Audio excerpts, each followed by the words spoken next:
two combinations at hindi ka niya matitiis palagi na balikan.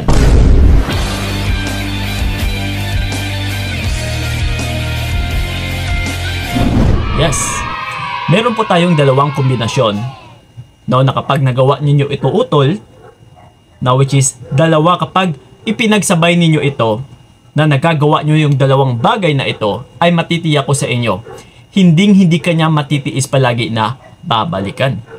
So ngayon, kung nasa situation ka man na palagi ka na lang natitiis ng partner mo, and then ikaw ngayon ito yung hindi nakakatiis sa kanya, na kailangan mo siyang laging i-reach out, na kailangan mo palaging magparamdam, na kailangan mo palagi siyang suyuin.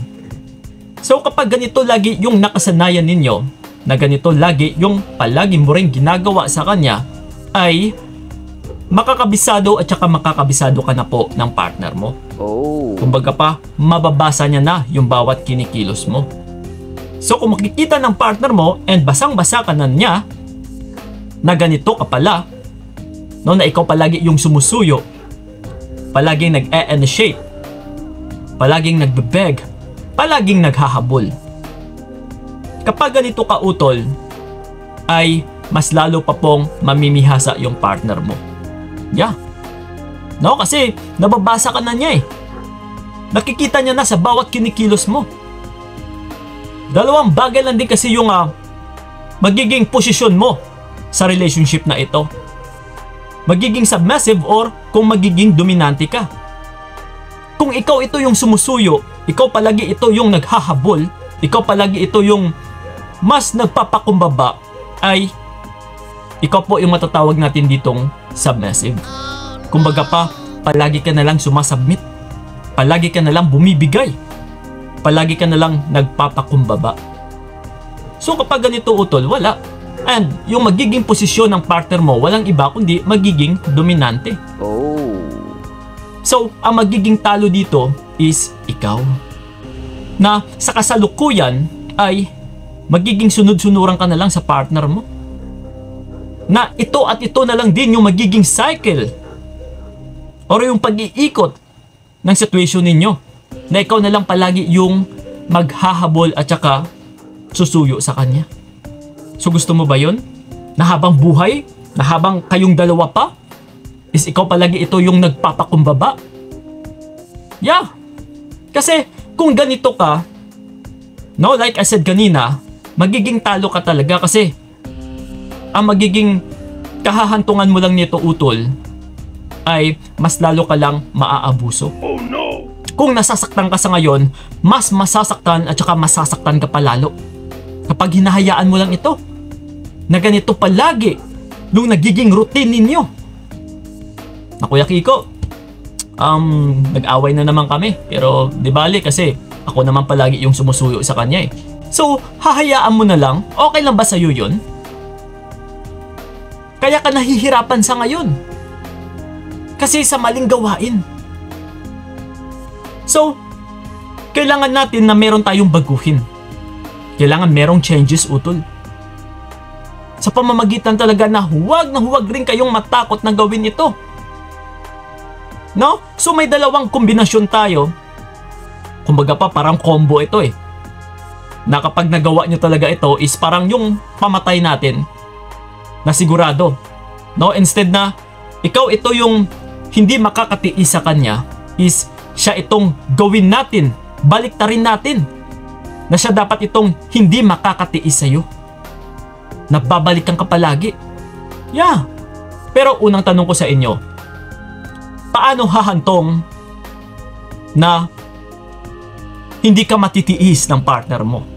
Kung ikaw na ito yung ngayon, yung palaging hindi nakakatiis sa kanya. Oh my God. Diba? Hindi. Hindi talaga natin mapapahantong na hindi ka matitiis ng partner mo kung ikaw mismo ay hindi na nakakatiis sa kanya. So kapag nababasa ka na ng partner mo na ito na palagi yung nakasanayan ninyo, mahihirapan ka utol. So again, no, kailangan nating meron tayong baguhin. Kailangan mo itong gawin, which is necessary. Yeah. No, para mabigyan din natin ng leksyon yung tao na ito para maipakita din natin kung gaano tayo kahalaga. No? Kung ano yung value natin bilang isang tao, bilang isang partner. Lalong-lalo na sa inyo na mga babae. Bilang isang babae. No? Na kailangan mong ipakita talaga sa kanya na kung nawawalan ka man ng halaga, na kung hindi niya ito nakikita, kailangan nating ipakita sa kanya sa pamamagitan ng dalawang kombinasyon na ito.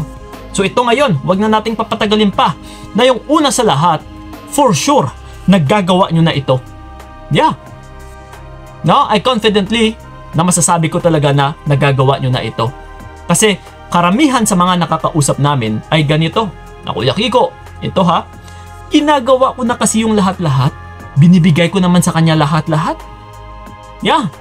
Halos kulang na lang, buong buhay ko, ipinagpalit ko na. No na, mas inuuna ko pa siya. Mas pinapahalagahan ko pa siya. Yeah. So mostly, ganito ang nagagawa. But, ito na nga, good news mga utol. No? Kumbaga pa, in positive way, ay mas okay po yung ganitong gawain. For me, mas okay talaga ito.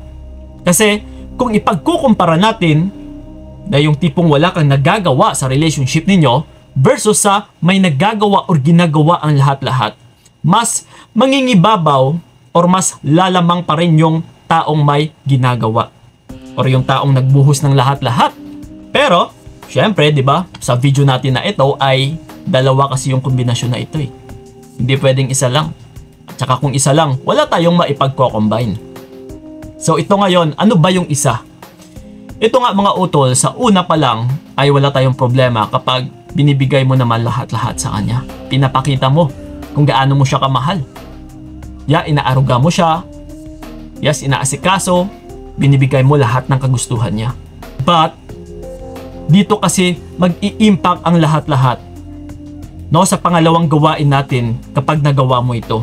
Walang iba kundi kapag marunong kang huminto. Marunong kang tumigil. Marunong kang umatras. Yes. Kasi wala tayong problema sa kapag binibigay mo ang lahat-lahat. Pero magkakaproblema tayo kung hindi ka marunong huminto. Kung hindi ka marunong umatras. Kung hindi ka marunong mag-stop. Yes. Diyan tayo magkakaproblema.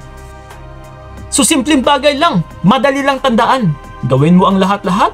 Pero kapag may nagawa siyang hindi maganda, kapag hindi ka niya nire-respeto, kapag binabaliwala ka, kapag niloloko ka, dapat marunong kang tumigil.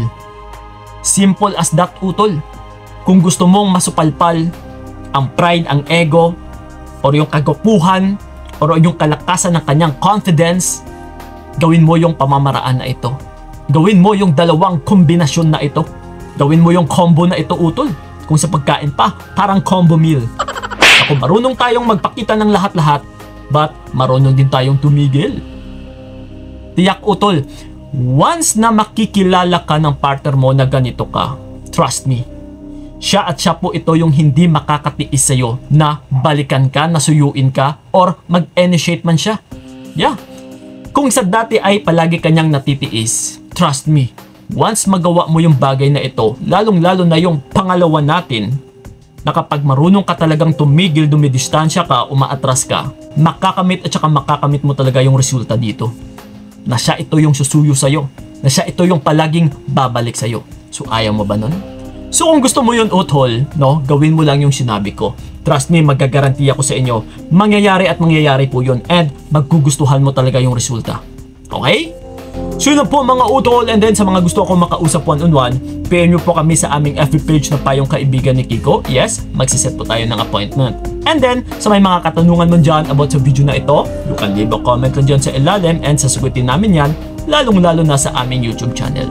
So yun lang po, maraming salamat, so ingat kayo, God bless and babush! Binigay ko lahat para wala kang masabi, kaya nga hindi ko